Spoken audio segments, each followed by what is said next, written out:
Estarmos aqui é uma alegria muito grande, estarmos na casa do Senhor para adorar, engrandecer a esse Deus que é grande, que é maravilhoso. E por isso eu vou convidá-los a ficar de pé para estarmos cantando essa canção, que a letra dela tem como base lá o Salmo 48, que diz: grande é o Senhor e muito digno de louvor, na cidade do nosso Deus, seu santo monte.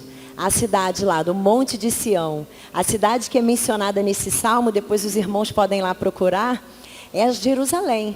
E já é um prenúncio do que há de vir, né? A nova Jerusalém. E é a cidade que eles entendiam como sendo a cidade que tinha proteção, que tinha presença de Deus ali. E eles tinham sido livrados dos inimigos. Então eles estavam glorificando e os filhos de Corá fizeram esse salmo. E hoje nós estamos aqui. Nós estamos na casa do Senhor, mas não precisamos de estar no templo para adorar ao Senhor, porque hoje o Senhor Jesus habita em nós. Amém, irmãos?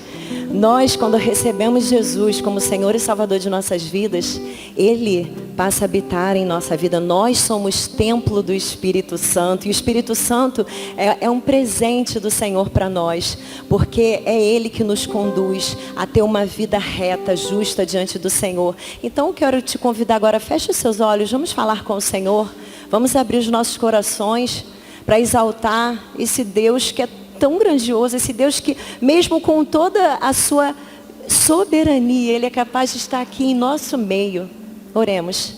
Senhor, nós te louvamos, Pai, porque na beleza da tua santidade o Senhor está aqui em nosso meio, Pai. Muito obrigada, Senhor, porque o Senhor é um Deus de amor, é um Deus bondoso, é um Deus que é fiel a nós, mesmo quando falhamos. O Senhor tem um coração que nos perdoa e está sempre disposto, Pai, a estender os braços para nos acolher. Muito obrigada, Senhor, muito obrigada pelo seu amor por nós, de ter entregue Jesus na cruz para morrer em nosso lugar. E agora estamos aqui livres para te adorar, para bendizer o teu santo nome. Muito obrigada, Senhor, por esse momento, por esse privilégio de estarmos na tua casa, em comunhão, para adorarmos e exaltarmos o teu grandioso nome. E é em nome do teu Filho amado Jesus, Senhor, que nós falamos contigo. Amém.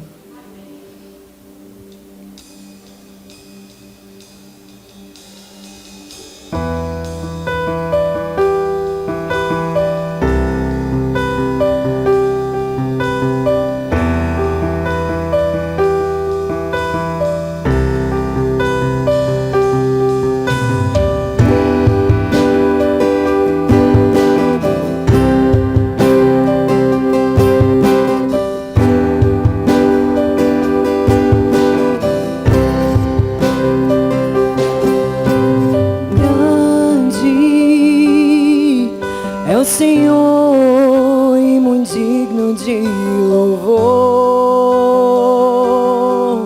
na cidade do nosso Deus, seu santo monte. Alegria de toda a terra.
Esse é o Deus que nós servimos. E nós, se estivermos firmados nesse fundamento, nessa rocha que é Jesus, nada será capaz de nos abalar, amém, irmãos? Nada, não é um desemprego, não é uma dificuldade, não é nenhum problema de saúde, nada. Eu creio que todas as coisas vêm e elas vêm para nos provar, para nos forjar, e dessa maneira, cada vez mais nós ficamos próximos do Senhor. Então, é nesse espírito que nós vamos adorar e exaltar o nome desse Deus maravilhoso que está aqui em nosso meio. Ele é digno, irmãos, Ele é digno de todo o nosso louvor. Abre os seus lábios.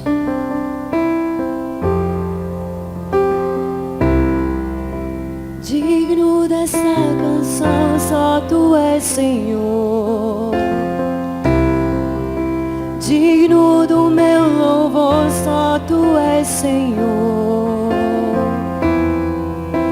Digno da minha vida, Tu és, Senhor. Eu sou Teu.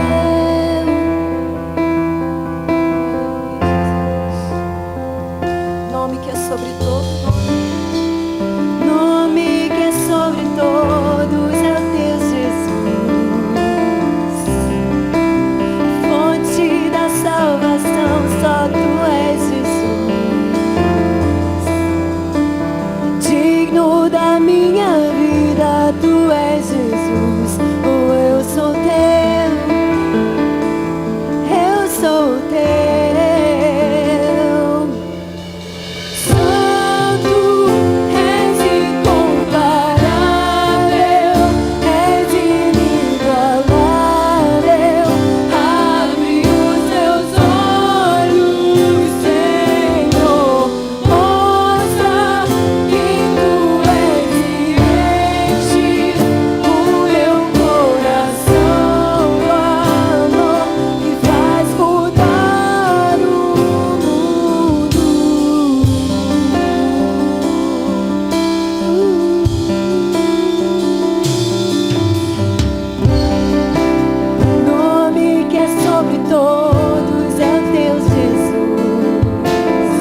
do amor que faz mudar o mundo. Aleluia, aleluia. É esse primeiro amor que nós buscamos. É esse primeiro amor que nós buscamos e que não deixamos deixar nunca apagar. Essa canção que vamos cantar agora diz exatamente isso. Essa primeira essência daquela pessoa que aceita Jesus, sabe? E eu convido os irmãos agora, você visitante, a abrir seu coração e deixar essa chama acender, ficar um fogo tão forte que nada, nenhuma adversidade desse mundo, nada seja capaz de apagar, porque não há melhor lugar que estar perto do Senhor, no centro da vontade dEle, ouvindo a sua voz, sendo levado pelos caminhos da retidão, para que as pessoas possam ver em nós essa luz que só Jesus é capaz de nos dar. Estou no meu jardim, tranquei a porta, abri meu coração, peguei minhas raízes com minhas lágrimas, gotas de adoração. Senhor, não quero que os meus olhos percam o brilho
Muito obrigada, Pai. Muito obrigada, Senhor, porque o Senhor está presente em nosso meio. Nós te amamos, Pai. O Senhor, seu amor nos constrange, Senhor. Nós não merecíamos, mas o Senhor tomou o nosso lugar e hoje estamos livres. E nós cremos que o seu poder, ó Pai, é o mesmo de ontem, hoje e sempre, Pai. Nós cremos que o Senhor faz milagres hoje ainda e nós somos milagres vivos. Eu creio, Pai. Fala, Senhor, conosco nesta hora, Pai. Usa-nos, Senhor, e que possamos ser vasos de honra nas tuas mãos, Pai. Que possamos ver ainda muitos milagres nesta igreja. Que possamos ver assim como essa canção, ó Pai. Ossos se tornando soldados, vidas saindo, morte saindo do sepulcro, Pai, vida sendo trazida do sepulcro, porque é isso que nós cremos, ó Pai, nesse nome que é poderoso, esse nome que é sobre todo nome, o nome de Jesus. E é no nome dele que falamos contigo, Senhor. Amém.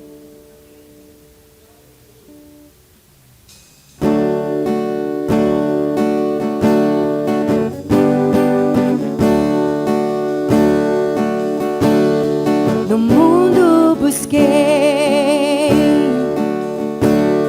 mas não preencheu-me. Canções são vazias, tesouros que um dia se consumarão. Então você veio e me trouxe pra perto.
Nada é melhor que o meu Deus.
Em João 14:1 diz que o Senhor de vocês não se perturbe. Creiam em Deus, creiam também em mim. Na casa de meu pai há muitos aposentos. Se não fosse assim, eu teria dito que vou preparar lugar para vocês. Essa passagem ela foi uma forma de dizer aos discípulos que eles não precisariam se preocupar, pois eles não estariam sozinhos. Às vezes a gente está na nossa casa, no nosso íntimo, e as nossas aflições consomem o nosso coração. Mas Deus fala que a gente nunca vai estar sozinho, que Ele vai estar sempre ali com a gente. Eu queria convidar vocês para colocar a mão no coração e fazer uma oração assim de rasgar o nosso coração mesmo, porque não tem uma aflição que Ele não possa calar, não tem nada que Ele não possa fazer, porque Ele é o nosso Deus, Ele nos conhece. Pai amado, Pai querido, Senhor, eis aqui a Tua igreja, Pai. Senhor, som do nosso coração, o Senhor conhece cada pessoa aqui, Senhor, cada coração no íntimo, Pai. Senhor, não deixa que nenhum pensamento, nenhuma aflição, nada venha roubar, Senhor, a nossa paz que temos em Ti, Senhor. Não deixa que nenhum sentimento que não foi o Senhor que plantou, crie raiz no nosso coração. Que a gente possa olhar sempre para o alto, que a gente possa sempre, Pai, nunca esquecer que o Senhor está com a gente, segurando, Pai. Se for um vale de ossos secos, se for um caminho bom, o Senhor vai estar com a gente, porque o Senhor é Deus. O Senhor disse, Pai, que no mundo não teremos aflições. O Senhor disse isso para a gente diversas vezes. Senhor, o som do nosso coração transforma, Senhor, tudo aquilo que não é Teu, Pai, em coisa boa, Pai. Senhor, eu te peço e te suplico, Senhor, por todos os dias, Pai, que a gente acorde sabendo que o Senhor é Deus, que o Senhor vai dar provisão para tudo, Senhor. Pai, liberta a cura, Pai, em nome de Jesus. Abre porta onde não tem porta, restaura casamento, restaura o coração, transforma, Senhor, a nossa vida, porque nós estamos aqui, Senhor, sedentos pela Tua palavra, sedentos pelo Teu amor. Essa igreja está aqui, Senhor, te clamando, Pai, rasgando o nosso coração, Pai, na Tua presença, Pai. Eu já te agradeço por esse culto, Senhor, que vidas sejam transformadas aqui em nome de Jesus. Amém.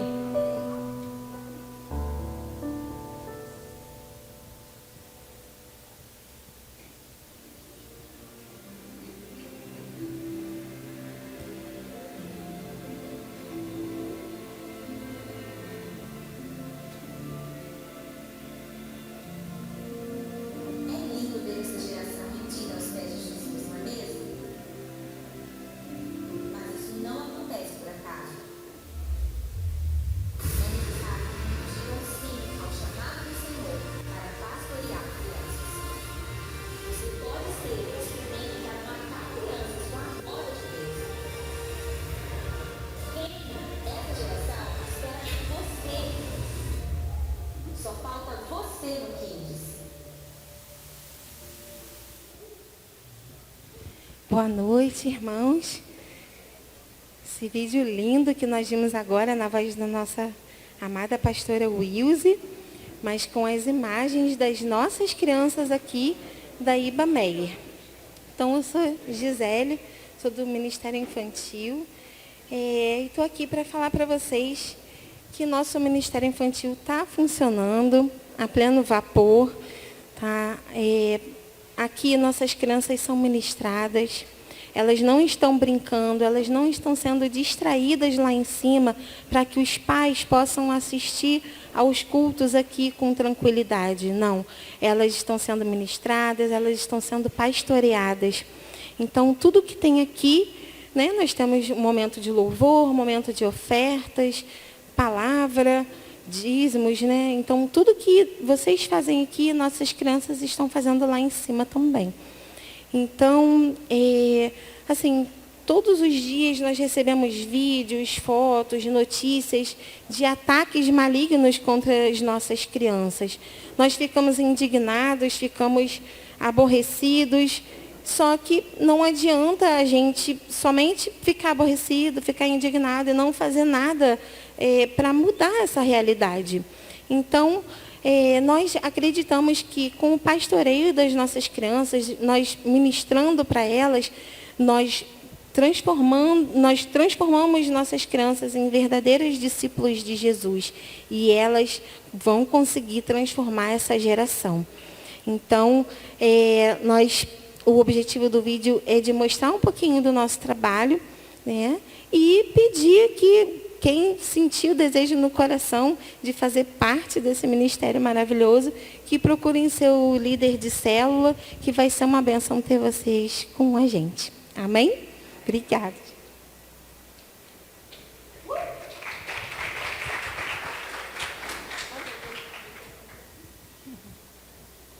Boa noite, igreja. Paz. Tudo bem? Gente, que alegria, né? Mais um culto, a gente podendo estar cultuando o nosso Senhor, né? E hoje a gente tem uma presença também muito amada, um pastor que eu acompanhei, né? Um bom tempo, né? O nosso pastor de rede, da Rede Laranja, da sede, pastor Felipe Freitas. Né? Vamos aplaudir o Senhor pela vida dele. Gente, que bênção, né? Que oportunidade ouvir esse homem de Deus, é um prazer. Obrigado, pastor, pelo aceitar o nosso convite, de estar podendo vir trazer uma palavra do Senhor para a gente. Obrigado, pastor. Boa noite a todos, prazer estar nesta casa. Gente, essa igreja aqui está muito famosa. Muito feliz por aquilo que vocês estão vivendo e, de fato, o que nós estamos vivendo aqui no Meyer é fruto de comunhão, fruto de muita integridade, é fruto de um relacionamento com Deus. E eu creio que é um fruto de uma experiência de multiplicação de discípulos. Por quê? Se você observar o que nós estamos vivendo aqui em menos de um ano, mais de um ano e meio, mais ou menos, uma igreja até um culto de manhã com mais de 200 pessoas, isso é graça de Deus. E se você não observar isso como uma graça de Deus, e você não entender que a mão do Senhor está aqui, a gente vai fazer as coisas de maneira automática. Eu louvo a Deus por aquilo que vocês estão vivendo. De verdade, isso é graça do Senhor. E eu fico feliz porque, ao mesmo tempo, como pastor, eu sou pastor na sede da Rede Laranja e também sou responsável pela Netitude, que é a nossa área de ensino da igreja. Eu fico muito feliz de trabalhar aqui com vocês na igreja, porque eu consigo observar a mão de Deus na Igreja Atitude no Brasil e no mundo. Estamos plantando igreja na Europa, estamos plantando igreja no Canadá, mais uma que vai abrir agora. Nós estamos plantando igreja no sertão do Brasil, no sul do Brasil, centro-oeste, norte e sul. E eu fico feliz porque essa visão está se expandindo no mundo. Mas eu queria dizer uma coisa para você, você faz parte disso. Você é um plantador de igreja. Isso é muito lindo, porque o que a gente vive aqui é para multiplicar discípulos. E tem uma coisa, mais uma coisa que eu fico muito feliz aqui na hora de ministrar dízimos e ofertas, é o caráter e a integridade da Igreja Batista Atitude. E por que eu te falo isso? Pastor aqui não tem comissão, pastor aqui não tem porcentagem, pastor aqui é salariado. Pastor na Igreja Atitude não mexe em dinheiro. Se entrar 100, se entrar 1000, o salário é o mesmo. Isso é muito lindo, gente. Porque isso mostra que a gente tem integridade na obra. Aqui a esposa de pastor, ou não tem acesso a finanças, não, gente. Existe um exame de contas, existe um corpo administrativo. Isso é lindo. Porque sabe o que mostra para você? Ética, transparência. Eu sei que quando a gente dizima e quando a gente oferta, a gente tem que fazer isso independente do homem, sim. Mas é importante você saber que nós estamos num lugar que tem muita ética e muita transparência. Eu louvo a Deus por isso. Uma vez o irmão falou assim, pastor, eu cheguei atrasado no culto, eu queria dar uma envelope com o senhor, tá, que tem um pouquinho de dinheiro aqui, o senhor pode botar? Eu falei, filho, não, eu não posso mexer nisso não. Como assim, pastor? Deus me livre, não mexe nisso não. Ó, tem a boca de lobo ali, você coloca o dinheiro ali. Ele falou assim, poxa pastor, que legal, eu nunca vi um ambiente como esse. Agora você pode perguntar assim, pastor, por que eu estou contando isso para você? Por que eu estou te contando isso? Porque esse lugar aqui que você está semeando é um lugar de muita ética, transparência. E quando a gente semeia no lugar assim, Deus traz abundância. Abundância. E é importante você saber disso. É importante, gente. No mundo caótico, onde o normal, né, o que é básico deveria ser bom para todo mundo, isso está sendo muito difícil. Mas a Bíblia diz para a gente que a gente tem que ofertar. Segundo Coríntios capítulo 8, nós temos um grande exemplo ali. O apóstolo Paulo está mostrando para nós que houve abundância da generosidade dos bens e das ofertas nas igrejas que tinham pouca necessidade. Isso revela para a gente uma coisa. Sabe o quê? Nós ofertamos não por aquilo que nós temos no nosso bolso, a quantidade. Não tem a ver com quantidade. Mas tem a ver com a expressão de generosidade que está no seu coração. E nós precisamos ofertar. E por que nós precisamos ofertar? Em primeiro lugar, porque nós temos uma manutenção na igreja. A igreja é o único lugar no mundo onde o pobre fica com o rico. Pessoas de todas as classes, todas as cores, de todas as idades, ficam juntos, adorando a Deus como um só corpo, um só Espírito. É aqui que a gente cuida do órfão. É aqui que a gente vai cuidar da viúva. É aqui que nós vamos fazer o casamento do seu filho. É aqui que nós vamos batizar o seu filho. É esse lugar, você precisa mais desse lugar. Então quando a gente pensa em oferta, a gente precisa pensar, tem a manutenção do templo. O que mais? Por que eu devo ofertar, pastor? Tem outro motivo também. Quando você oferta, você está investindo no campo missionário. Nós ofertamos no MEA, mas nós ofertamos, sabe onde também? Nas comunidades ribeirinhas, lá no Amazonas. Eu estive lá, gente. Gente, a coisa mais linda do mundo. Você chega lá, a gente anda de barco, aí sai, já vê uma comunidade ribeirinha, já tem lá um missionário cuidando de pessoas. Isso é lindo, gente. Você tem noção o que nós vivemos aqui hoje? Vai no sertão um dia, te convido para você fazer a viagem missionária. Eu fui no sertão plantar uma igreja lá. É lindo demais. Povo carente, povo acolhedor. Eu amo o povo nordestino. Ele é povo acolhedor, povo maravilhoso. Mas igrejas estão sendo plantadas lá. Nós estamos plantando igreja no sul. Gente, se a gente for observar o propósito da oferta, dos dízimos, é lindo demais. Deixa eu te falar uma coisa. Quando você oferta, você está semeando, sabe aonde? Na eternidade. Não nos céus. Mas através das ofertas, nós vamos levar mais dinheiro, plantar mais igrejas, e muitas pessoas vão ouvir a mensagem da cruz. Porque a mensagem da cruz é a única mensagem que transforma e muda o curso da eternidade da vida de uma pessoa. Então, quando a gente pensa em oferta, em dízimo, eu como pastor, eu falo maior tranquilidade aqui. Sabe por quê? Como eu falei, se entrar 100 ou 1000, o salário do pastor é o mesmo. Então a gente na atitude, nós pastores, a gente fala de oferta com muita tranquilidade, com muita ética e com muita transparência. Então eu queria te pedir uma coisa, vem ofertar, faça uma oferta diferente hoje no altar. E por último, uma ilustração aqui. Uma vez eu vi um vídeo dos irmãos da África, e foi muito interessante esse vídeo. Tinha um culto na África, nós estamos com uma igreja lá agora. Depois você acessa o Instagram lá, Iba Moçambique, você vai ver os nossos irmãos africanos lá. É lindo demais, irmãos.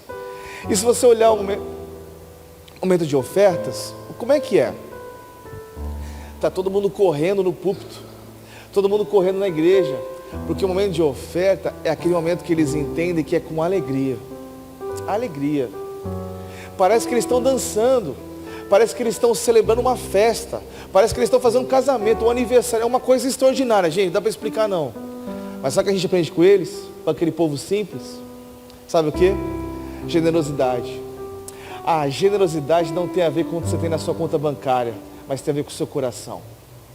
É isso que a gente aprende com eles. Então eu louvo a Deus por isso. Tem gente que chega na hora de ofertar, faz até uma cara mais feia assim, fica um pouco mais ranzinho, sabe por quê? Parece que tem um escorpião dentro do bolso.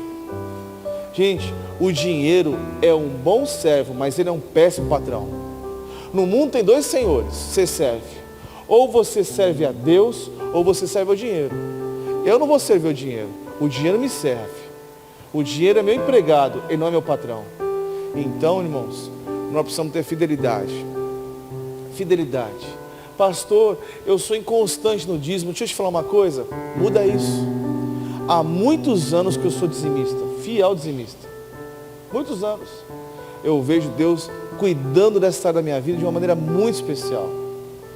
E se possível, oferte. Mas eu quero te pedir uma coisa diferente nessa noite. Quando você for ofertar e você for dizimar, sorria. Sorria. Porque você não está dando para você. É para a casa de Deus. Sorria. Faça isso. Você vai ver o que Deus vai fazer na sua vida. Eu não estou te prometendo carro, casa, prosperidade. Não é essa teologia que nós vivemos não, irmãos. A gente faz isso porque a gente ama um Deus que nos salvou, que nos redimiu, que nos deu vida e vida, a redenção. Você crê no que eu estou te falando? Quem crê nisso?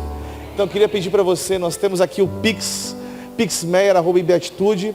Nós temos aqui nossa conta, nós temos nosso irmão aqui com a nossa maquininha, os gasofiláceos. Faça uma oferta, uma expressão de amor. Enquanto isso, nós vamos cantar uma canção. Deus abençoe.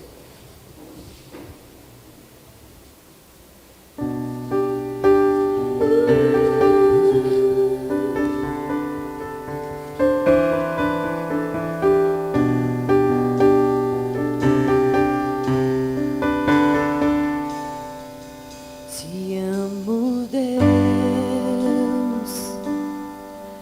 tua graça nunca falha. Todos os dias eu estou em tuas mãos. Desde quando me levanto até eu me deitar, eu cantarei da bondade de Deus. És fiel em todo tempo,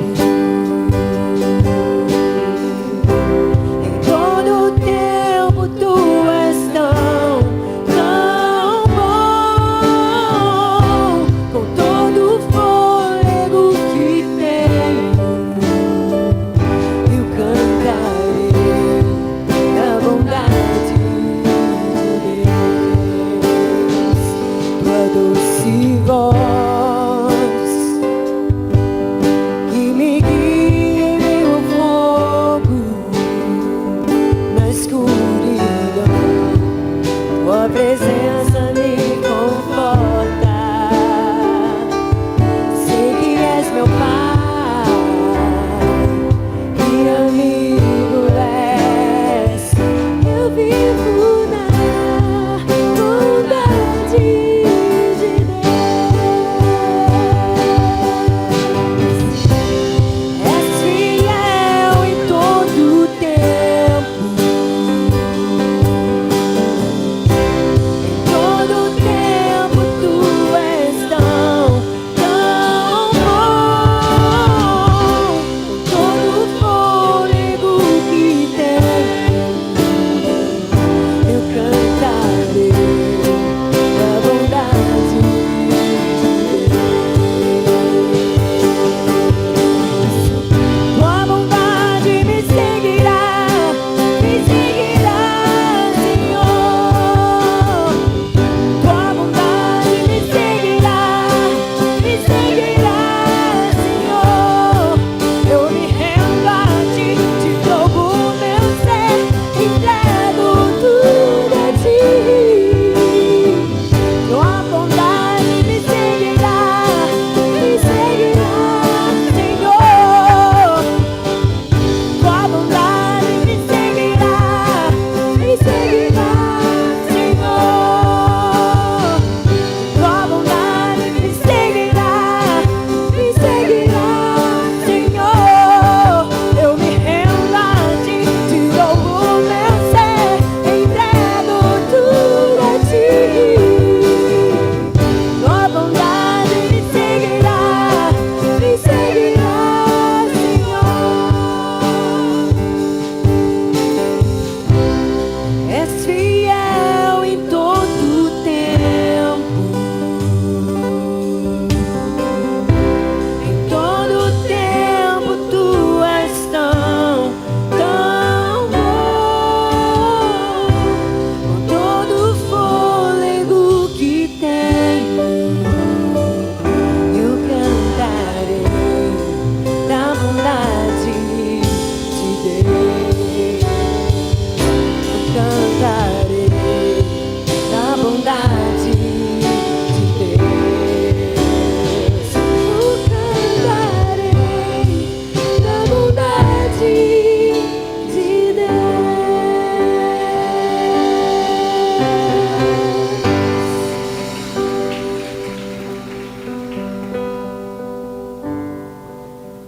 Vamos agradecer agora pelos nossos dízimos e nossas ofertas. Pai querido, Pai de amor, graças te damos a Deus por cada dízimo, cada oferta colocada aqui no teu altar, Senhor. O Senhor sabe dos nossos sonhos, das nossas metas, dos nossos desafios dos nossos desafios, Senhor. Pai, nós queremos expandir o Teu reino, nós queremos ajudar pessoas, Senhor. Pai, por isso te pedimos, Senhor, que tudo que foi colocado aqui seja direcionado de acordo com o Teu querer e a Tua vontade, Senhor. Pai, te pedimos que o Senhor abençoe cada um, Pai, que contribuiu, Senhor. E de igual forma, Senhor, também abençoe aqueles que não puderam contribuir, Pai. Se há alguma questão relacionada a desemprego, Senhor, que essa semana seja uma semana de resposta, Senhor. Abra portas, Senhor, de emprego, Senhor, para quem está em busca, Senhor. Pai, muito obrigada por tudo, Senhor. Em nome de Jesus, amém.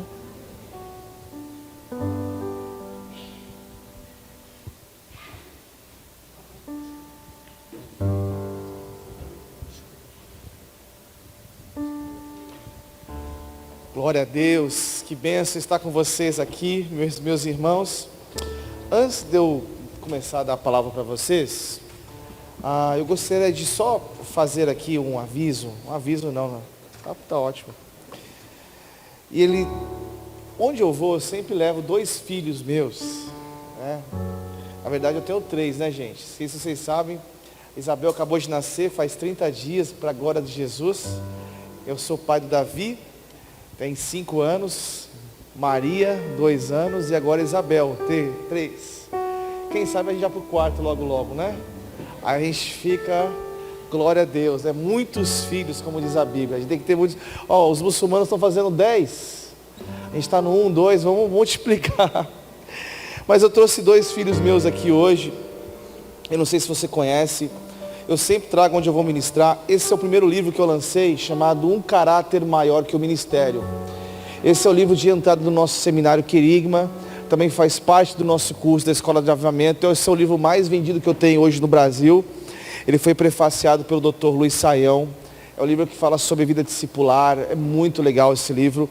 E esse aqui é o segundo livro que eu tenho, chamado Lágrimas Falam Mais Que Palavras. Gente, esse livro aqui, eu girei debaixo de muitas lágrimas, muita dor. Se você conhece alguém que está passando um momento difícil na vida, de luto, de dor, de anseio, esse livro vai consolar você, porque as palavras dele, todo focado na palavra de Deus, na Bíblia mesmo, né? Tá tudo bem aqui o microfone? Pode ir. Então, de verdade, eu trouxe os 2 livros, está aqui na frente, se você quiser depois. Amém? Vamos para a palavra de Deus. Meus irmãos, obrigado. Todo ser humano, em algum momento da vida, teve algum momento de glória. Não que isso seja ruim. Há bênçãos que Deus nos dá. E precisamos, viver estas bênçãos que Deus nos deu. Seja na compra da primeira casa, seja na conquista de um bem material, de um diploma, seja no casamento dos seus filhos, seja num sucesso na sua vida profissional, seja na aquisição de um bem que você tanto quis. Em algum momento da vida, o homem se gloriou por alguma coisa daquilo que faz. Mas a questão é, depois que a gente avança sobre aquilo que nós esperávamos e sonhávamos, sempre vai existir um próximo passo.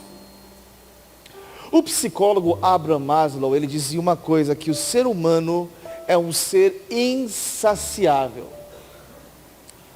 O homem tem uma sede interna por alguma coisa, por algum bem, ou por algo que ele não sabe o que é. Mas a pergunta que fica, qual é a glória que o homem deve buscar? Qual é a glória? Quando nós olhamos para a história, Aquiles tentou dominar o mundo todo. Como um guerreiro, ele foi morto com uma flechada no seu calcanhar. Alexandre o Grande, da mesma forma, ele foi morto, tentou se gloriar daquilo que fez. Ele morreu, seu reino foi dividido em 4 reinos. Na história nós observamos isso. O homem sempre teve um desejo por glória. Se somos seres insaciáveis, qual é a glória que nós devemos buscar? Bom, para responder isso, somente a Bíblia pode responder. Eu gostaria de convidar a igreja, abram suas Bíblias, no livro de Gálatas, capítulo 6, de verso 14. Capítulo 6, de verso 14. Livro de Gálatas, capítulo 6, de verso 14. Vamos ler as escrituras agora com muita reverência. Eu queria pedir, se você puder, por favor, fique de pé. Eu gostaria de ler a Bíblia de pé com muita reverência. Quem é um batista um pouco mais antigo que vai lembrar desse momento, lembra? Lembra, porque a leitura do livro, se possível, leia a Bíblia de joelhos. Eu quero ler com vocês o livro de Gálatas, capítulo 6, de verso 14. Obrigado pelo microfone. Agora está melhor, vamos lá.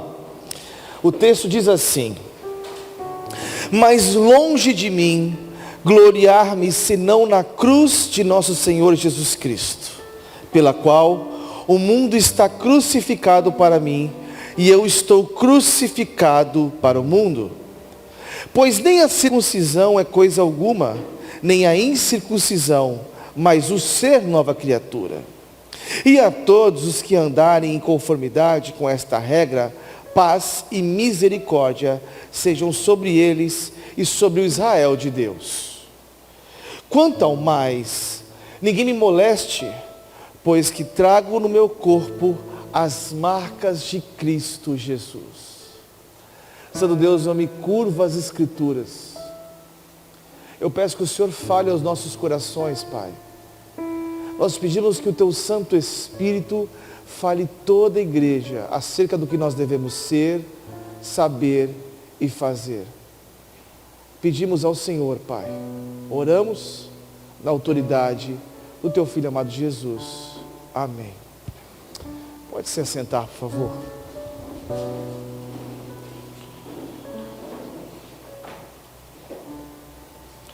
A carta de Paulo aos Gálatas é a carta mais polêmica do apóstolo Paulo. E por quê? Paulo havia evangelizado os Gálatas, que alegremente receberam a mensagem da cruz. Depois que Paulo evangelizou os Gálatas, vieram alguns mestres judaizantes dizendo que o cristianismo era apenas um judaísmo melhorado e que os cristãos gentios deviam guardar a lei se quisessem ser salvos.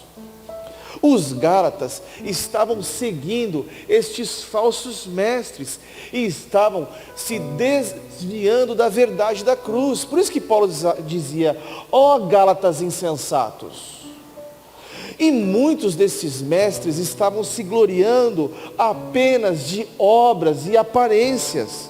Mas Paulo nos ensina que todo cristão deve apenas se gloriar na cruz de Cristo. E eu quero anunciar o tema da noite hoje. O tema da mensagem de hoje é a glória da cruz. A glória da cruz. Mas a pergunta que fica é: por que devemos nos gloriar apenas da cruz de Cristo? Se o homem é este ser insaciável, se no fundo, no âmago, temos essa sede de poder, por algum objetivo final, do que de fato o homem deve se gloriar? Por que ele deve se gloriar apenas na cruz de Cristo? Em primeiro lugar, o homem deve se gloriar na cruz de Cristo porque a cruz de Cristo fura o nosso balão do orgulho. Ele fura o nosso balão do nosso orgulho. No verso 14, o apóstolo Paulo está dizendo uma coisa para mim. Ele diz assim, ó: quanto a mim, que eu jamais me glorie a não ser na cruz de nosso Senhor Jesus Cristo, pelo qual o mundo está crucificado para mim e eu para o mundo. Meus irmãos, Paulo está fazendo um contraste entre os falsos mestres que se gloriavam na carne, mas ele diz: ei, apenas se glorie na cruz de Cristo. A cruz de Cristo foi o palco onde Deus, meus irmãos, manifestou a sua justiça. A cruz de Cristo é a fonte da nossa vida. Imagine comigo, o piloto de Fórmula 1, ele ganha a corrida, ele sobe ao pódio, Ele acena para o público. E o público agora acena para ele, e ele se deleita da sua própria glória, ele se deleita da sua própria conquista. Mas o que Paulo está dizendo para nós é que quando esse piloto subir ao pódio, ele sai do pódio e ele aponta para uma pessoa, Vitória, é Cristo. A nossa vitória, a nossa fonte de vida é Cristo. Mas a cruz que Paulo aqui se gloria está fora de ordem. É uma lógica invertida. O que é se gloriar na cruz de Cristo? É renunciar tudo que você tem. É colocar Cristo como palco, como centro da sua vida. Quando Paulo está dizendo, olha, o mundo está crucificado para mim e eu para o mundo, ele está dizendo para nós, é como andássemos com uma certidão de óbito dentro do bolso. O que é andar com uma certidão de óbito dentro do bolso? É dizer, eu morri para o mundo e Cristo vive em mim. Cristo é a esperança da glória, é morrer para as coisas do mundo. Mas a cruz de Cristo, ela aponta para nós um espelho. É um espelho. E quando olhamos para esse espelho, observamos que somos miseráveis. Somos como mendigos à procura de um pedaço de pão. E precisamos da verdadeira redenção que está em Cristo Jesus. Precisamos de Cristo, irmãos. A cruz de Cristo é um escândalo para o mundo. É uma loucura para o mundo. É uma pirâmide de ponta cabeça. E você sabe por quê? Porque ela diz para nós coisas desagradáveis de nós mesmos. Ela mostra que merecemos a morte e somos pecadores. A cruz de Cristo mostra para nós as nossas máscaras. Como precisamos tirar as nossas máscaras. A máscara do orgulho, da altivez, da justiça própria, da falsa piedade. Ela diz para nós coisas desagradáveis de nós mesmos. Sim, as máscaras que usamos permanecem em nós porque estamos sob uma anestesia. E qual é essa anestesia? É a anestesia do pecado. Porque o pecado, ele é anestésico, ele entra em você, ele entra em nós e faz a gente não sentir mais dor. A gente não sente mais dor e tristeza pelo pecado. Ele vai entrando na gente, a gente vai se acostumando, a gente vai se deleitando no pecado. Um filósofo francês chamado Louis Lavelle, ele escreveu um livro que foi sobre aquele mito de Narciso. Quem lembra da história de Narciso? Narciso era um homem que amava a si mesmo. Ele se amava tanto que as garotas da sua comunidade queriam casar com Narciso, mas Narciso não quis casar com ninguém, ele queria casar consigo mesmo.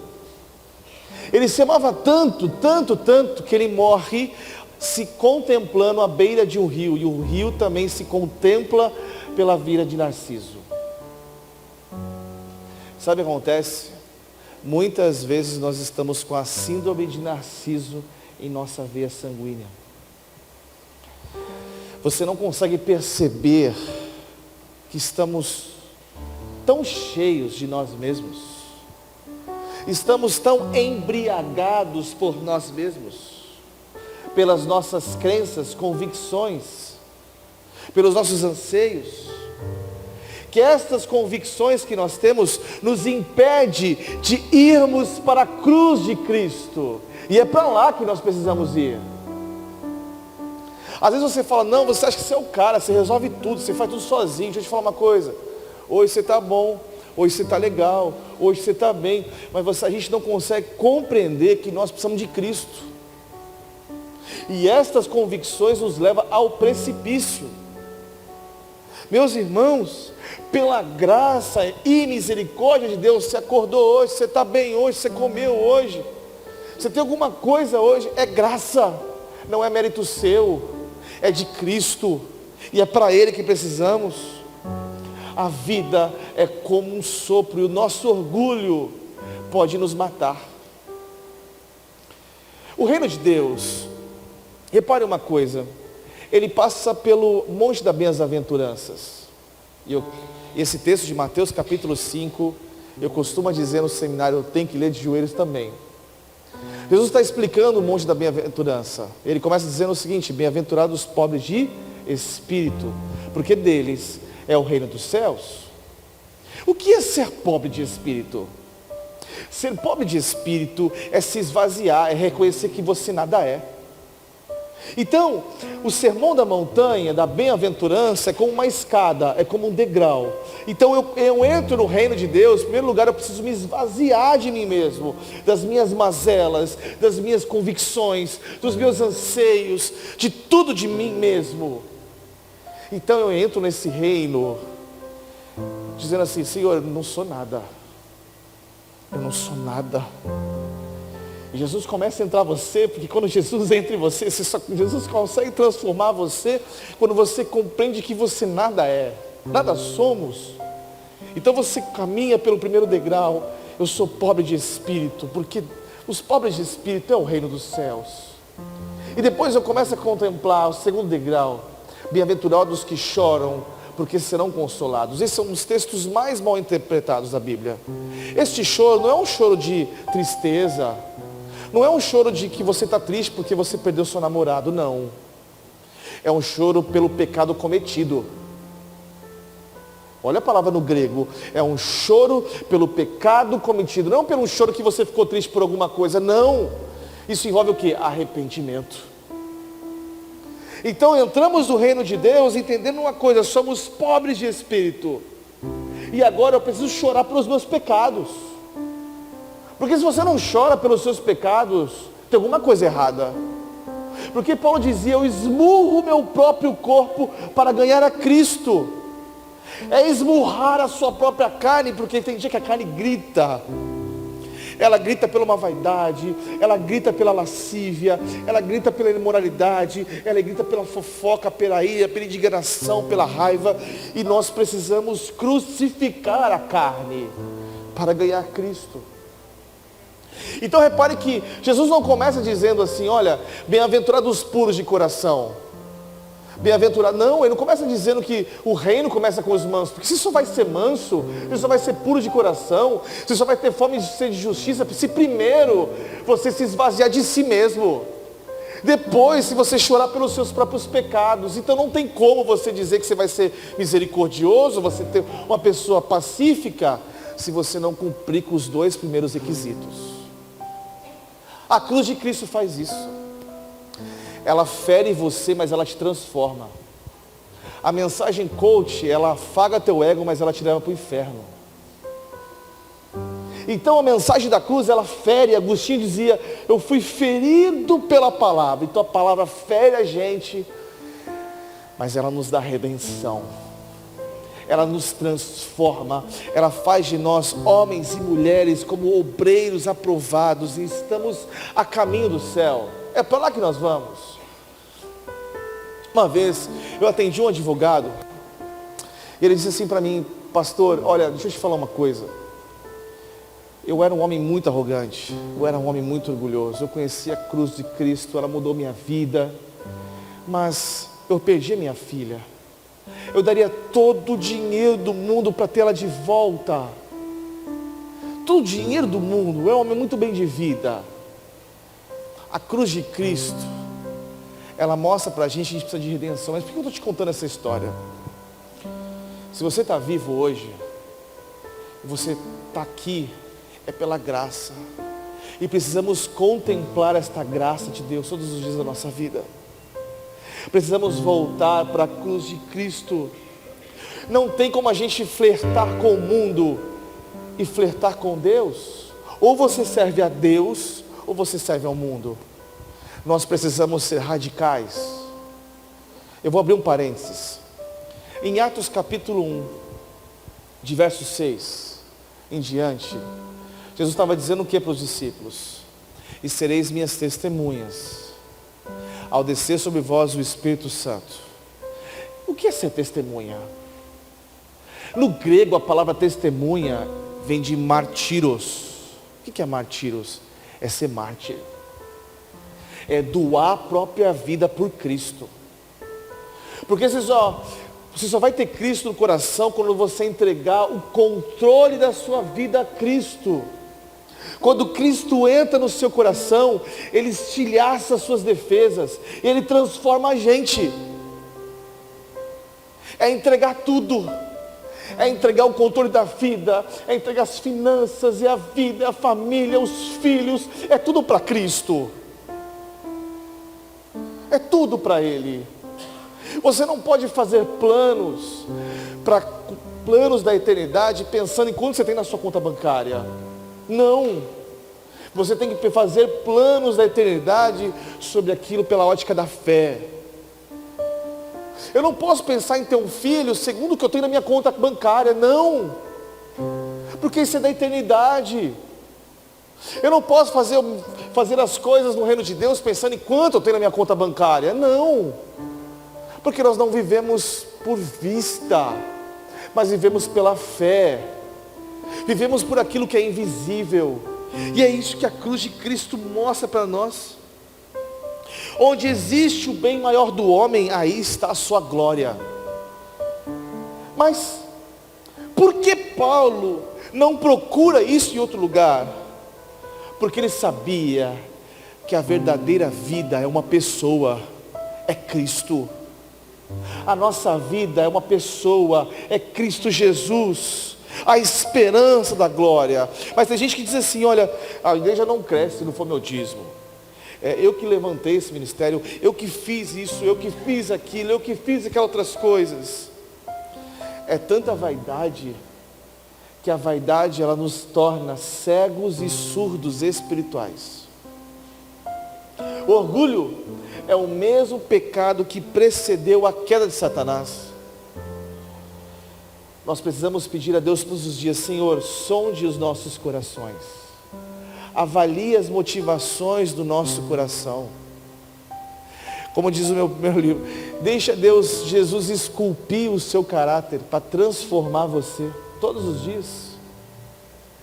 Mas em segundo lugar, irmãos, por que devemos nos gloriar na cruz de Cristo?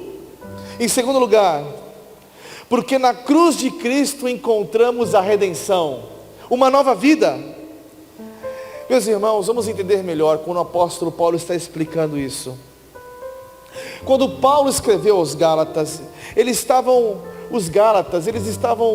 se orgulhando da circuncisão. Então todos aqueles cristãos que haviam se convertido, os gentios que se converteram a Cristo Jesus, estavam tendo alguns falsos mestres, estavam dizendo assim: olha só, você se converteu, mas agora você precisa fazer a circuncisão, precisava voltar na lei. Isso estava errado. A circuncisão era um disfarce aos olhos dos homens, mas a regeneração é a verdade, meus irmãos, é a verdade aos olhos de Deus. Paulo está mostrando que devemos nos gloriar na cruz de Cristo, porque Jesus é a porta para o céu, Ele é o caminho para a eternidade, Ele é o caminho da nossa salvação, é a escada para o céu, Ele é o pão da vida, Ele é a verdadeira vida, Jesus é a ressurreição, a vida, Ele é o caminho, Ele é o único. Nós precisamos amar Jesus todos os dias. Em Cristo Jesus está toda a vida. O ser humano sem Cristo Jesus está mergulhado em um mundo em trevas, porque sua vida é em Jesus. Mesmo que o homem contemple e ajunte todos os tesouros da terra, e se erga diante das maiores vitórias da vida, o ser humano sem Cristo Jesus está fadado ao fracasso. Só a redenção, se passarmos pela cruz. É a cruz, irmãos. Tem uma frase daquele livro do apóstolo Paulo, do filme do apóstolo Paulo, que eu gosto muito daquela frase, que diz assim: o homem, ele vive por aquele punhado de água que escorre pelos dedos, mas aqueles que seguem a Cristo Jesus vivem pelaquela expansão infindável de um mar. Então por isso que o apóstolo Paulo dizia: o que eu quero é conhecer a Cristo e o poder da ressurreição. Nós precisamos conhecer Cristo. Mas quem escreve esta carta em Filipenses capítulo 3, é o homem que diz que foi para o terceiro céu e voltou. É o homem que, meus irmãos, passou por todas as fornalhas da vida. E é o homem que está dizendo, eu quero conhecer Jesus. Mas pastor, eu estou na igreja há 30 anos. Meus irmãos, nós vamos passar a eternidade conhecendo Ele. A nossa vida é para Ele, nele está toda a vida. Só encontramos regeneração em Cristo. A cruz que o apóstolo Paulo está dizendo é o que regenera todo homem. Mas a pergunta que fica é, por que as pessoas que são regeneradas, os cristãos, eles ainda cometem os mesmos pecados de estimação de antigamente? A resposta para esta pergunta está naquilo que nós nos ocupamos, está naquilo que nós nos alimentamos. Porque 2 Coríntios capítulo 5, de verso 17, o texto diz assim: assim, se alguém está em Cristo, nova criatura é, as coisas velhas já se passaram, eis que tudo se fez novo. Uma criatura nova, uma nova criatura, pensa nas coisas celestiais. Não pensa nos assuntos da terra, mas pensa nos assuntos do céu. A mente regenerada, ela foi justificada, está sendo santificada e será glorificada na eternidade. A mente regenerada, ela tem um desejo de conhecer o seu Criador. Os maiores problemas da vida, preste atenção no que eu vou te dizer, não são problemas de dor ou sofrimento, não é isso. São problemas de adoração. Não é um problema da fome, mas aquilo que a gente adora. O ser humano, se ele é um ser insaciável, ele tem vontade de adorar alguma coisa. Ele nasce com esse desejo, porque ele é um adorador por essência. O que nos difere é aquilo que nós adoramos. Se nós adoramos a Deus, encontramos o Criador. Ou você pode adorar uma árvore, ou você pode adorar um ser humano, um animal, uma estátua. No fundo nós temos vontade de adorar alguma coisa. Mas nós seremos saciados quando encontramos o nosso Criador, o nosso Jesus. E eu abro outro parênteses. Deixa eu te falar uma coisa. Não desista da sua família. Peça a Deus que o Espírito Santo convença o seu filho, o seu marido, ou a sua esposa, os seus filhos, que convença de todo o juízo e do pecado. Deixa eu te falar uma coisa. A igreja não tem poder para convencer uma só alma, porque isso é obra de uma pessoa, é obra do Espírito. A Bíblia diz que o Espírito Santo tem intelecto, tem emoções, ele é Deus. A obra de convencer um ser humano do juízo do pecado é o Espírito Santo. Então precisamos rogar ao Pai para que o seu Santo Espírito convença o homem de todo juízo e encontre a redenção em Cristo. Não desista da sua família. Não desista. Eu fecho parênteses. O apóstolo Paulo, que está escrevendo esta carta aos Gálatas, há um momento que ele faz uma das maiores afirmações de todos os tempos. Você quer ouvir?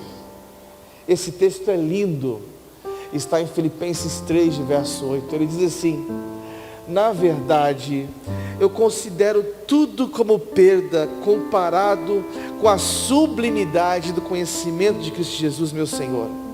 Por causa dele, perdi todas as coisas e as considero como esterco para ganhar a Cristo.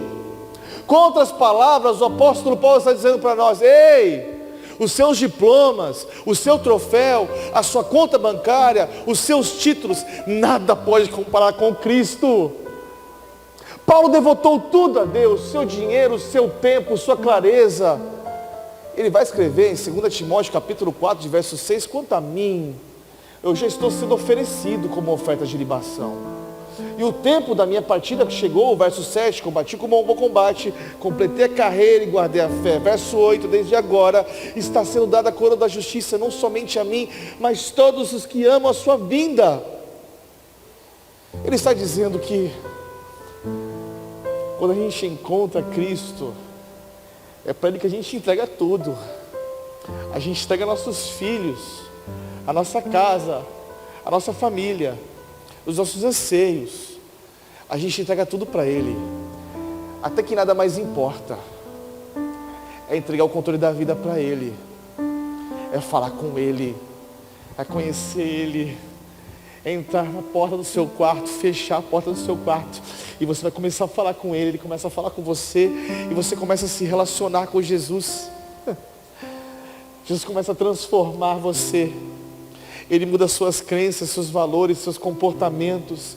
Ele começa a transformar e dizer para você quem você precisa ser, o que você precisa saber e o que você precisa fazer. Então é em Cristo, irmãos. É em Cristo. E por terceiro e último lugar, por que devemos nos gloriar da cruz de Cristo? Por quê? Essa parte aqui eu peço um pouco de atenção aos irmãos, porque para mim ele está encerrando sua carta aos Gálatas. Estamos nos momentos finais da sua carta, e esse momento é muito dramático. Porque observe comigo o verso 17 da sua Bíblia. Ele está dizendo agora que, sem mais, vírgula, sem mais, que ninguém me perturbe, pois trago em meu corpo as marcas de Cristo Jesus. Ele está dizendo agora, nos seus momentos finais, eu trago em meu corpo as marcas de Cristo Jesus. Do que se trata essas marcas? São as marcas da perseguição. A Bíblia diz que ele foi apedrejado na cidade de Listra, na província da Galácia. Ele recebeu dos judeus 195 açoites e 3 vezes foi fustigado, meus irmãos, pelas varas dos romanos. Observe 2 Coríntios capítulo 11, verso 23 em diante, o texto está lá. Ele foi preso em Filipos, Jerusalém, em Cesareia, em Roma. Ele foi uma oferta de libação a Deus. O seu sofrimento pelo Evangelho, perseguidores, mostravam apenas as marcas de Jesus. Estas eram as suas credenciais, estas eram as suas marcas. Mas aos olhos do mundo, estas marcas eram vergonhosas, infames. Mas diante de Deus e diante dos anjos, era uma honraria, eram as honras. Mas como pano de fundo, alguns falsos mestres agora nesse tempo estavam falando o seguinte: olha, os falsos mestres chegavam nessas comunidades dos Gálatas e diziam assim, presta atenção, não diga que vocês são cristãos, digam que vocês são judeus. Eles estavam adulterando a mensagem do Evangelho para não receber a perseguição. Eles estavam adulterando o Evangelho. Tem crente que diz assim, eu não preciso sofrer pelo Evangelho. Eu não estou dizendo aqui que todo mundo precisa receber chicotada, não é isso não, irmão. Presta atenção no que eu vou dizer para você. Não é isso. Eu não estou dizendo que você precisa ser decapitado para ser cristão, não é isso, por favor, entenda bem. Mas é ser fiel quando alguém falar mal do seu Deus. É manter a sua fidelidade em tempos de prova. É quando alguém mostrar um videozinho imoral no seu trabalho, você fala assim, ei, aqui não, irmão. Eu sirvo ao Deus Todo-Poderoso. É quando alguém fizer uma fofoca, você fala assim, aqui não, eu sirvo ao Jesus. É quando você for tentado em tempos difíceis, fala assim, eu sirvo a Cristo e trago em meu corpo as marcas de Cristo. É manter a fidelidade na família, nos negócios, na integridade na fé, nos relacionamentos, na igreja, nas esferas da sociedade. É isso que o apóstolo Paulo está nos ensinando nos dias de hoje. Paulo não era um masoquista, não, irmãos. Ele sabia quem ele estava servindo. A Bíblia diz que os piedosos serão perseguidos. Agora tem uma coisa. Lembra que eu falei da escada da bem-aventurança? Lembra? Eu falei de ser pobre de espírito, lembra? Bem-aventurados que choram. Mas você sabe qual que é o último degrau da escada? Você sabe qual que é? Nós seremos perseguidos. Porque o topo da montanha é a perseguição. Deixa eu te falar uma coisa, a luz que carregamos é insuportável aos olhos doentes. A Bíblia diz que os piedosos serão perseguidos. Meus irmãos, nós somos odiados pelo mundo. E tem crente que vem com um discursinho, não, nós somos todo mundo junto. Não, irmão, a Bíblia diz que os perseguidos, os piedosos serão perseguidos, sim. Mas deixa eu te falar uma coisa, se você foi boicotado no seu trabalho, nos seus relacionamentos, for criticado, injustiçado, não tem problema não. Às vezes Deus permite tudo isso acontecer, sabe por quê? Para que o nome dele seja glorificado. Deus não nos livra da fornalha, mas nos purifica nela. Deus não nos livra das prisões da vida, mas usa as prisões para te fortalecer. Deus não, em algum momento Ele vai deixar você passar pela pressão, mas porque na pressão você vai ter poder. Alguns momentos Deus vai permitir que você seja humilhado no trabalho mesmo, mas depois você vai ser honrado, para que o nome dEle seja glorificado, porque tem a ver com Ele. Não é sobre você, mas é o espaço que Deus tem para manifestar sobre você. Não é sobre as suas habilidades, mas aquilo que Ele quer fazer sobre a sua vida. O homem, nós precisamos glorificar a Cristo, precisamos tributar a Cristo tudo aquilo que lhe é devido. Meus irmãos, vamos entender melhor. Antigamente, os escravos, eles eram marcados pelos seus donos de uma forma muito cruel, com ferrões de brasa, como uma forma de comprovar a propriedade para sempre. Uma coisa horrível que aconteceu. Ninguém podia apagar essas marcas, nem a dor que essas cicatrizes causavam a essas pessoas. Então sempre que alguém olhava para essas pessoas, mostravam as suas cicatrizes, para lembrar da sua escravidão.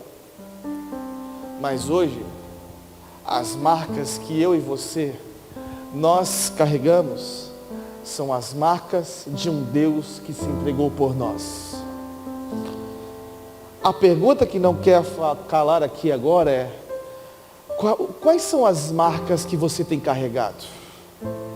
As marcas da crítica, da inveja, da murmuração?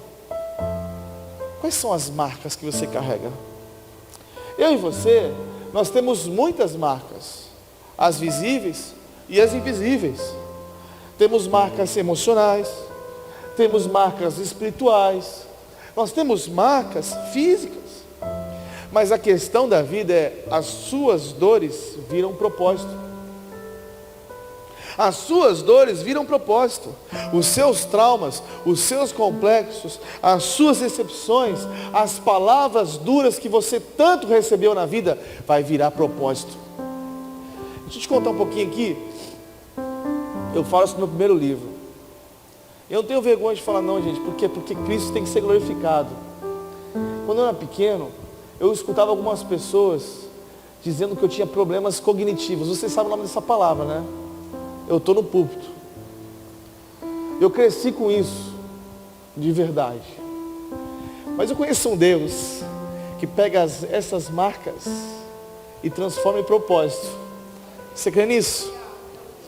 Eu nunca imaginei, irmãos, que um dia aquelas pessoas que me chamavam, que eu tinha certos problemas cognitivos, eu ia fazer uma faculdade, ia fazer uma pós-graduação, eu ia fazer um mestrado, eu ia partir para um doutorado, eu ia escrever 2 livros, eu ia ser presidente de uma faculdade educacional. Nunca.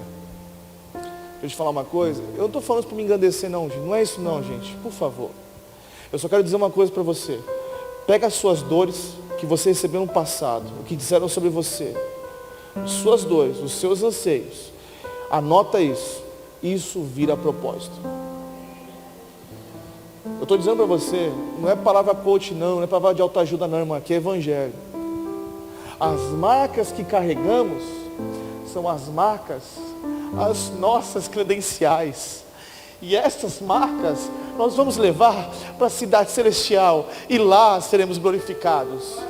Lá não haverá mais marcas. Eu já vou falar sobre isso. A Bíblia diz, o Senhor Jesus diz para nós, olha gente, no mundo tereis aflições. Mas eu vou desvendar, este é um texto mal interpretado, você sabia disso? Quando Jesus fala assim, no mundo tereis aflições, isso aqui significa apenas para aqueles que vivem o discipulado, aqueles que colocaram a mão na obra, aqueles que tomaram a mão na cruz, é para aqueles que vivem o chamado de Jesus, não é para todo mundo não, gente.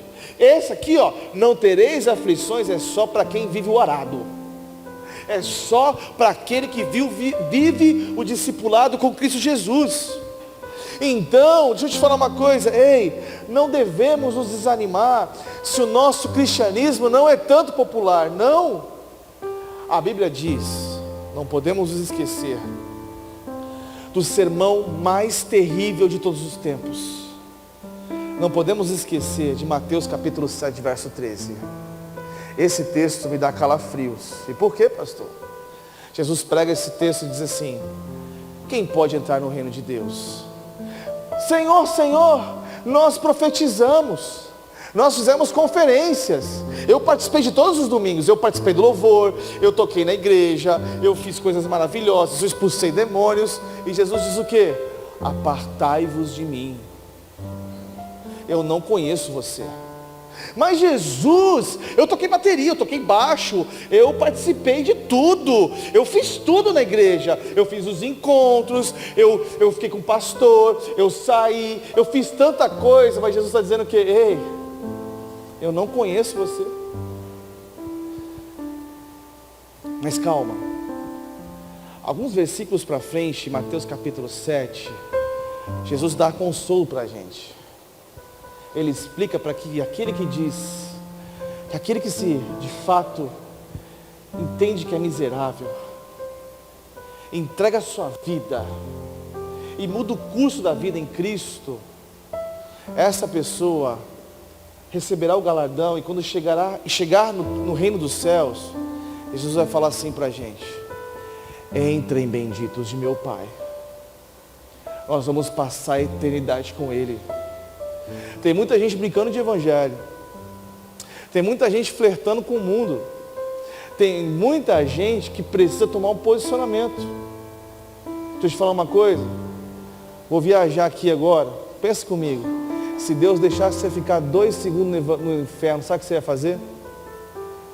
Você ia sair dessa igreja agora correndo, loucamente, desesperadamente, batendo de porta em porta, dizendo assim, você precisa conhecer Jesus, você precisa conhecer Jesus, você precisa conhecer Jesus, porque o inferno existe. E quando Jesus se refere a Mateus capítulo 7, verso 13, ele está falando para aqueles que são de dentro, não está falando para aqueles que são de fora. E sabe o que isso exige de nós? Discipulado. Eu vou te explicar, você sabe o que você precisa fazer para ser discípulo de Jesus? Sabe o que? 3 demandas.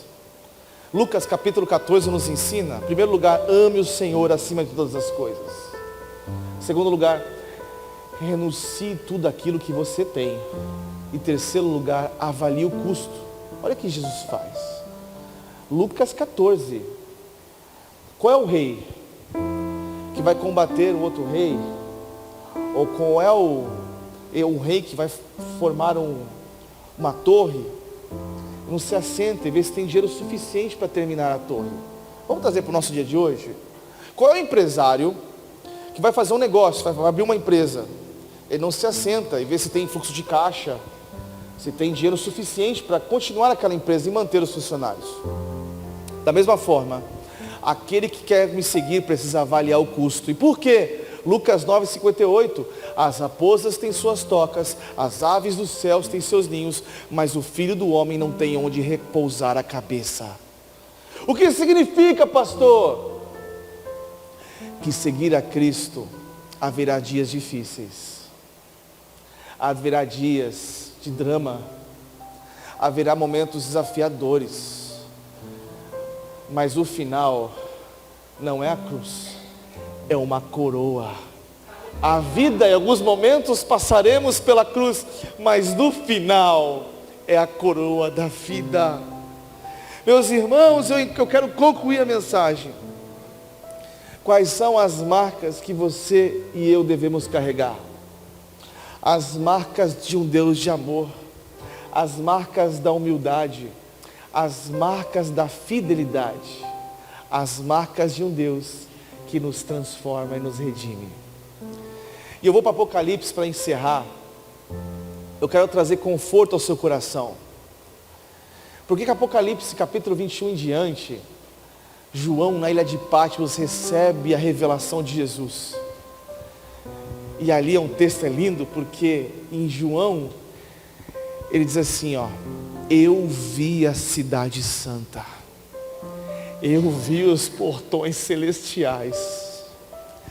João viu a cidade santa, ele viu o paraíso, ele viu a eternidade, e é para lá que eu e você nós vamos, é para lá. A Bíblia diz que lá não haverá dor, não haverá enfermidade, não haverá câncer, não haverá doença, não haverá ira, não haverá depressão. E nós vamos passar a eternidade com Jesus, amando Jesus, conhecendo Jesus.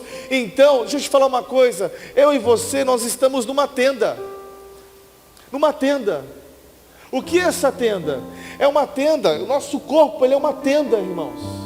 Nós estamos aqui só por um momento da vida. Então precisamos afrouxar as estacas dessa tenda e olhar para o reino celestial. Sabe qual que é o problema o nosso problema? É que muitas vezes nós estamos com o olhar fixados demais nessa terra. Estamos fascinados demais por este mundo, mas o mundo que Jesus nos oferece é um outro mundo. Não é este mundo. Este mundo é doente, ele é um mundo errante, mas o reino que nós vamos participar é a jornada para o final da nossa vida. É para lá que nós vamos.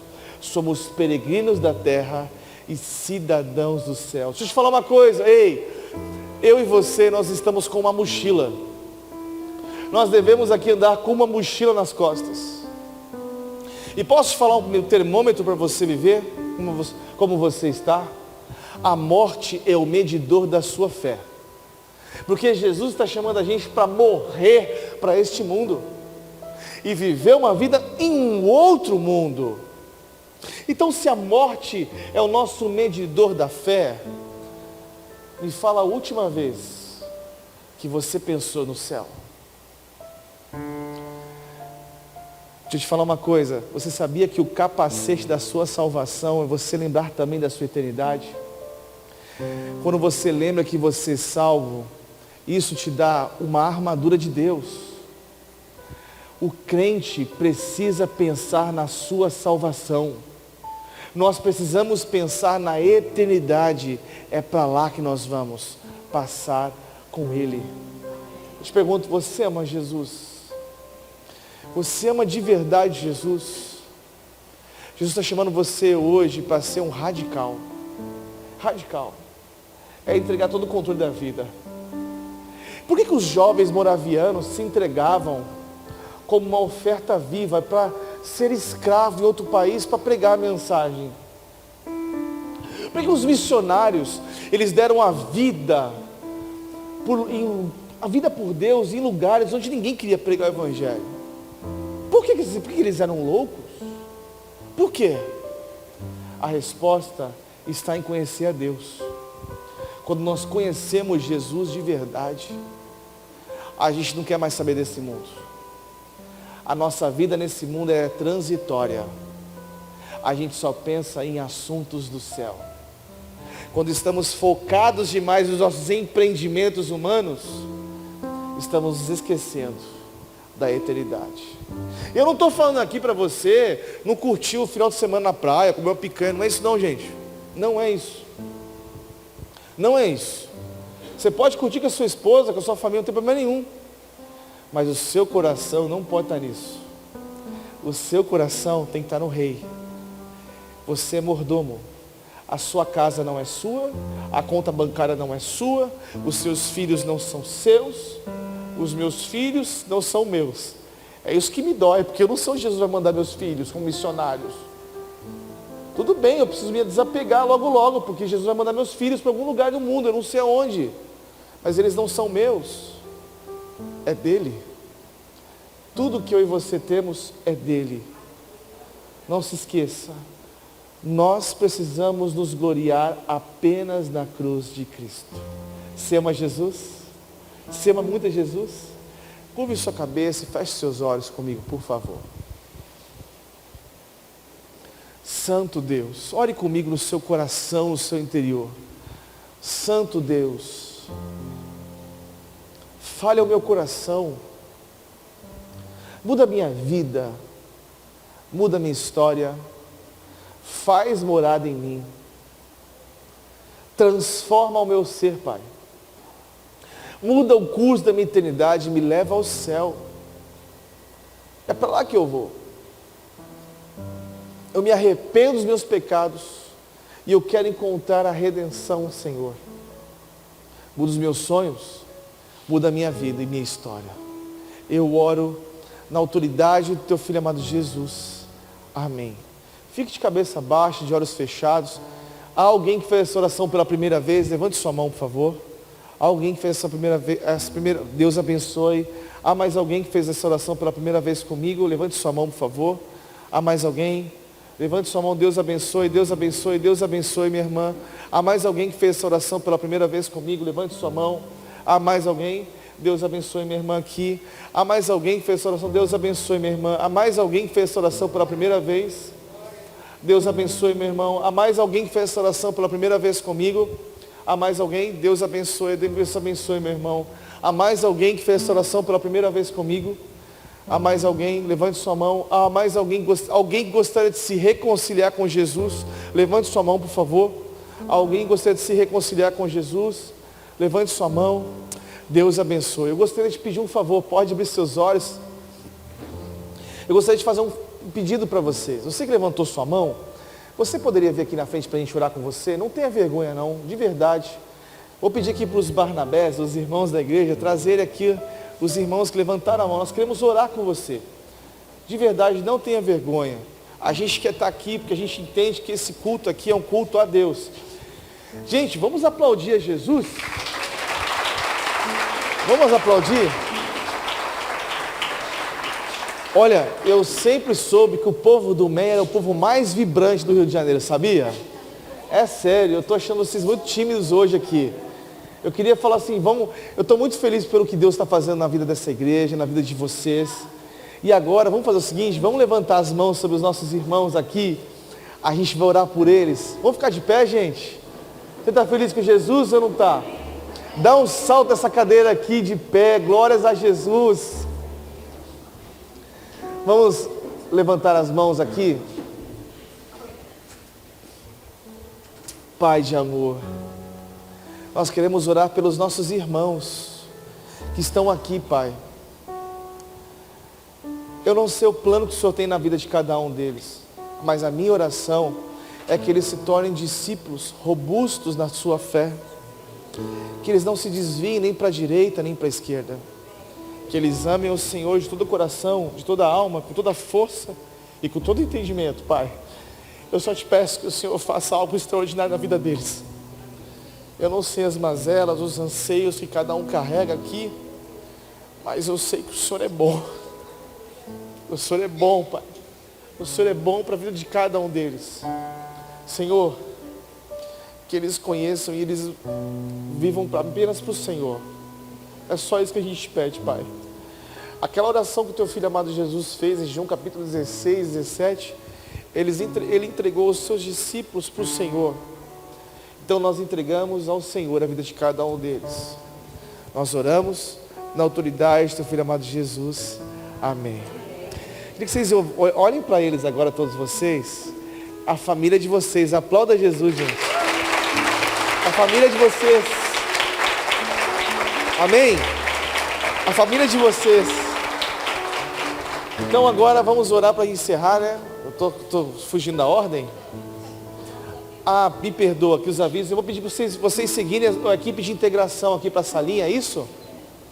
Essa? Para lá aqui então. Por favor, vem para cá dar o aviso. Por favor.